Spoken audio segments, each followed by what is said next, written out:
Bonjour Blanche, merci d'être avec nous. Bonjour Françoise, bonjour Brigitte. Bonjour.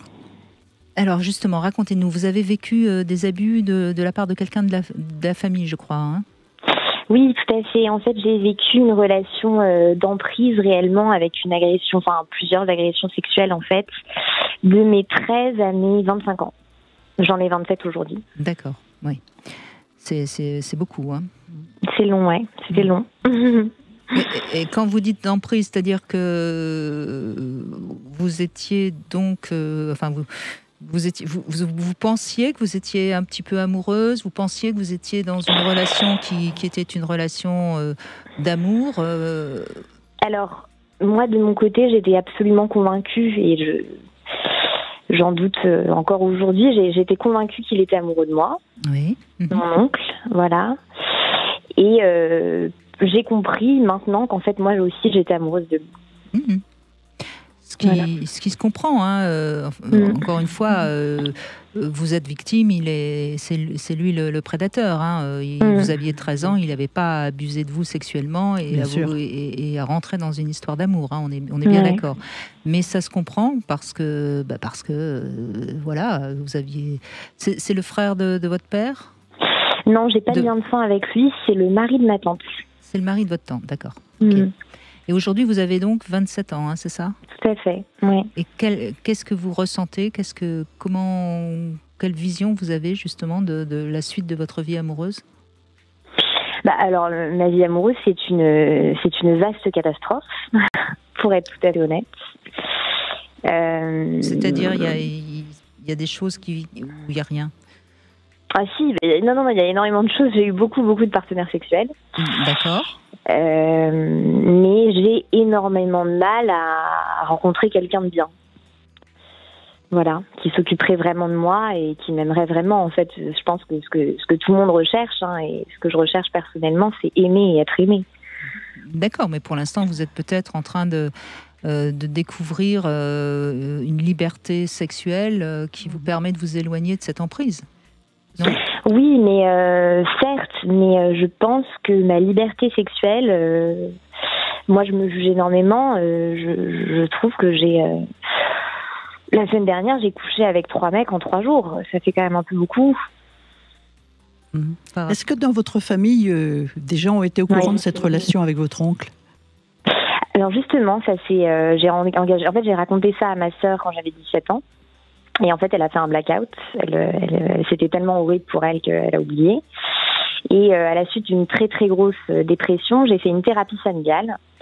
Et du coup, c'est uniquement il y a 4 ans, je crois à peu près, que j'ai évoqué de cette histoire que j'ai parlé de cette histoire avec mes parents. Voilà, tout le monde est au courant maintenant. Mais à l'époque, il ne l'était pas. Non, pas du tout. Non. En fait, je pense que ça m'a pris beaucoup d'énergie à le cacher, en fait.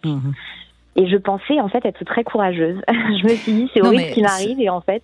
Ça prouve bien, si vous le cachiez, que vous sentiez bien que c'était quelque chose de pas bien, enfin, au sens... Ah bah, ça, c'est sûr. Bon, et aujourd'hui, vous payez un peu le contre-coup. Alors... Quand vous dites 3 hommes en 3 jours, c'est pas le problème.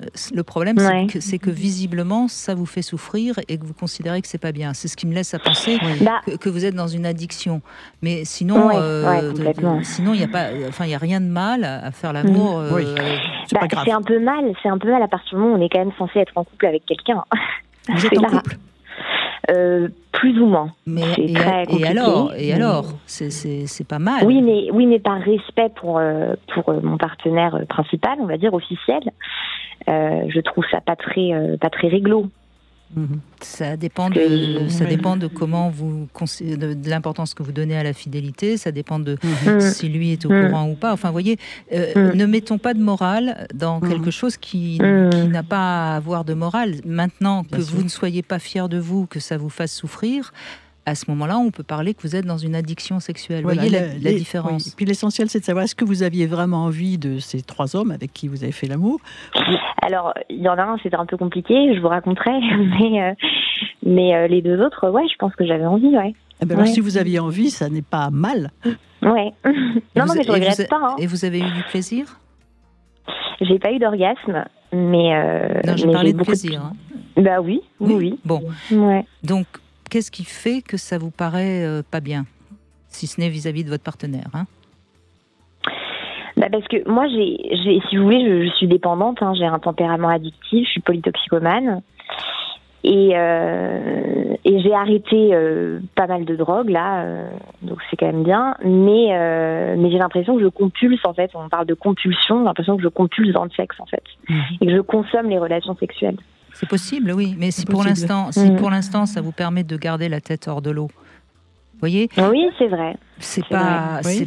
enfin, je veux dire, jusqu'à nouvel ordre, le sexe n'a pas d'incidence négative sur notre santé, bien au contraire. Et Non, oui, tout sur à un fait. plan de stricte santé, c'est mieux que d'autres drogues. Oui, absolument. C'est Ouais, pas, tout à fait. vous voyez, c'est pas une drogue, le sexe.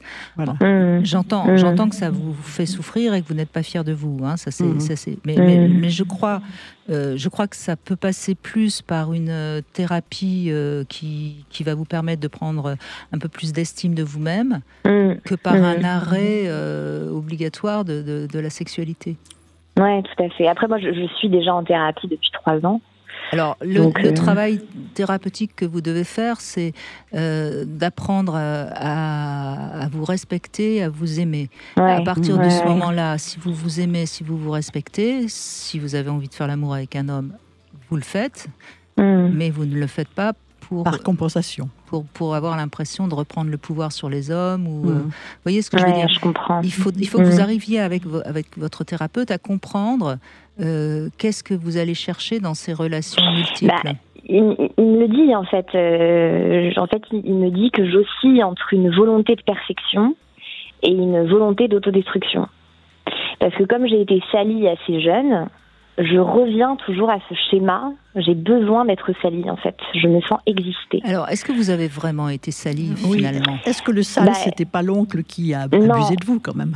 Un peu, quand même. Je trouve pas ça très propre. Je sais pas. Qu'il ait abîmé votre psychisme, c'est une chose. Mais est-ce qu'il vous a sali? Vous voyez, je veux dire, si vous gardez cette idée d'avoir été sali, quelque part, ça va être compliqué, parce que... Ou alors, il faut faire une douche à la javel pour vous. C'est ce qu'on disait tout à l'heure. Après un viol, c'est pas la personne violée qui est salie, c'est le violeur qui a fait quelque chose de sale. La personne, la personne qui a été victime du viol, qui a subi le viol, elle est pas salie, elle n'a pas perdu son honneur. C'est pas une question d'honneur. Elle a été agressée ou on a abusé d'elle. Et comme vous n'aviez que 13 ans, là, on peut penser quand même que celui qui a abusé, c'est celui qui était plus âgé. Donc, faites attention à ce discours de votre thérapeute qui est un petit peu moraliste. Vous voyez, je vais prendre un autre exemple. Imaginez, un soir, vous vous faites agresser par des gamins qui vous cassent le nez. Est-ce que vous allez considérer que vous avez été sali? Pas du tout. Bon, alors pourquoi on est sali parce qu'on a été violé? Votre nez est tout aussi sacré que votre sexe. Oui, je suis d'accord, mais c'est parce que on a l'impression d'avoir été utilisé comme un objet, que l'homme s'est servi de notre corps pour se masturber. Je suis d'accord, mais vous avez été utilisé, oui, vous avez été abusé, oui, mais vous n'avez pas été sali. C'est vraiment important. Voilà, c'est ça. Vous comprenez? Parce que si vous considérez que vous avez été sali, vous allez continuer à vous salir. Et vous considérez qu'une relation avec un homme est toujours sale. Vous comprenez la différence? Je comprends. Non, vous n'avez pas été sali. Maintenant, et cette relation n'a pas été sale. C'est une relation d'emprise, mais c'est quand même une relation où il y a eu des sentiments, et c'est pas tout noir. Ouais.